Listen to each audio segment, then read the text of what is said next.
Many people don't even understand the point of sage, Palo Santo, and crystals. They think sage is for protection.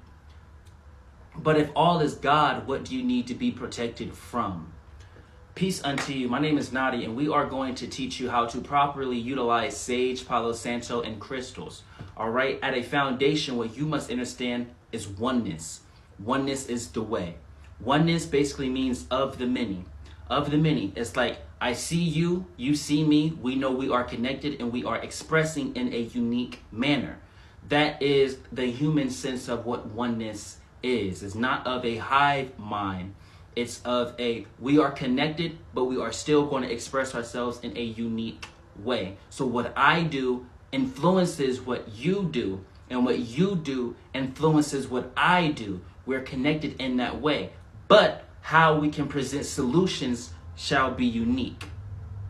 Sage is meant for transmutation. Transmutation is shifting one property to another. Remember, energy cannot be destroyed. You can only shift it. Sage and Palo Santo, they change the stagnant into the flowing. So when you light up sage, your intention must not be of protection, because if all is God, what do you need to be protected from? This is where the ego and the dark agendas get to play their little tricks on you, because they say, if I get this God present being to affirm that they need to be protected from something, if I get this God present being to affirm in an enemy, when we know in the higher realms there is nothing other than love, there is no such thing as enemy. If these beings get you to affirm that there is an enemy, then it fuels their agenda.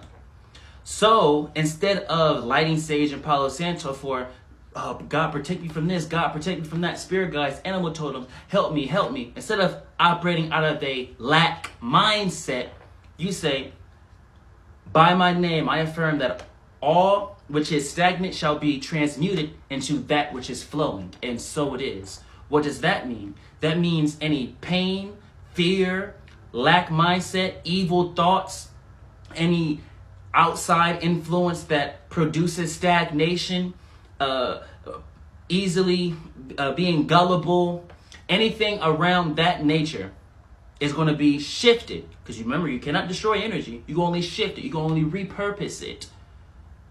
All of that energy is going to get shifted into light. Instead of having negative thoughts, you'll have more loving thoughts, not positive. And this is another game the ego plays. The ego wants you to play in positive and negative. That is of duality. Don't allow these people that claim themselves to be masters and teachers to tell you that there's positive and negative, because what they're unintentionally doing or intentionally doing is telling you to affirm that this physical world is so. We abide by the laws of God, not the laws of physicality. I don't believe in a dualistic nature. I don't have faith in a dualistic nature. I don't know in a dualistic nature. We transmute our belief into faith and our faith into knowingness. We don't operate out of anything else than that which is knowingness. Okay? Anything that is negative, we shall transmute that into love. Love just is. There's no opposite to love. Love just is. Anything that is of stagnation shall be flowing. This is what your intention should be when you light sage. That's why when some people light sage, how are you still experiencing negative spiritual attacks? How are you still seeing negative things in your environment? Like, if you truly understood the foundational meanings of alchemy and these spiritual gifts and these things that the collective consciousness deems as important, then you would know that, all right, so whatever is in me or around me is a reflection of me. So if you even see a negative video on your phone, on your social medias, then that sage ain't working. Obviously, it's not going to work, because the divine laws supersede any law of illusion, any law of physicality.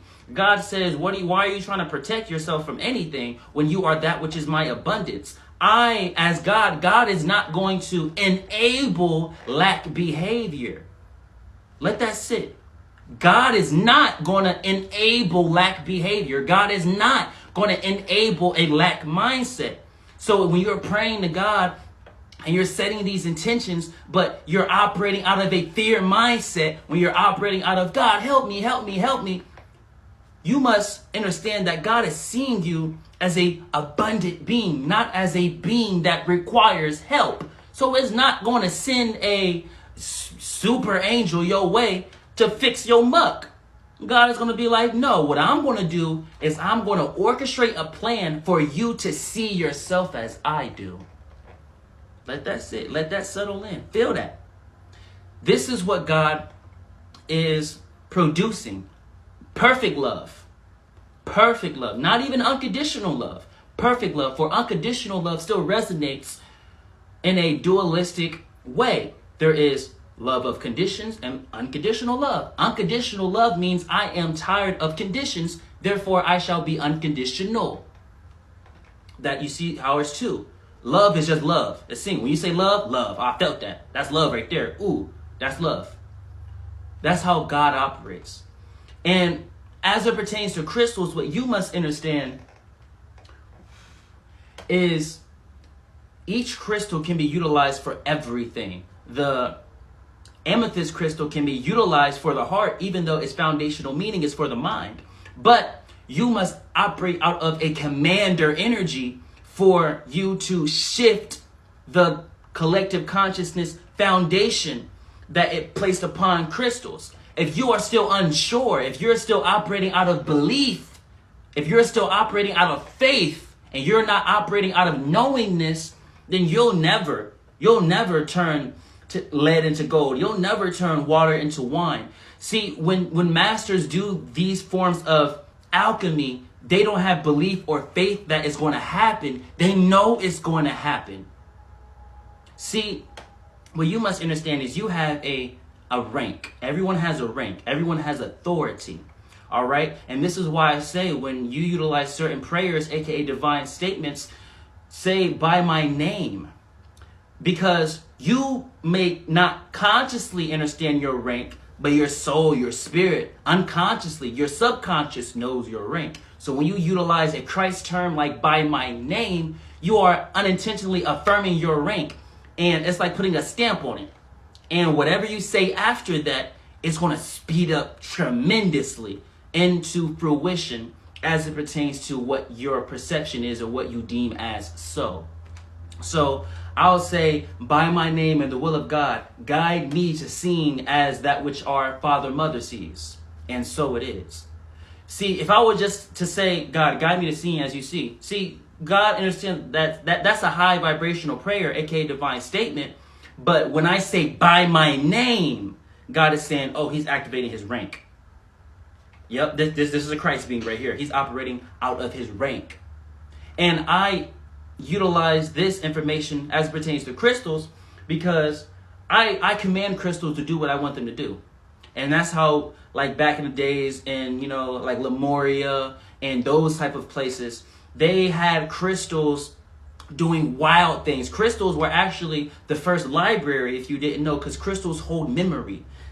These beings in Lemuria would operate out of isness. They wouldn't have past memory. They will put the memory inside the crystals. So what you do is you resonate at a high frequency and you put that frequency inside the crystals, no matter what the memory is. If it's a memory of love, put the memory inside your crystal and then put the crystal around you and activate it.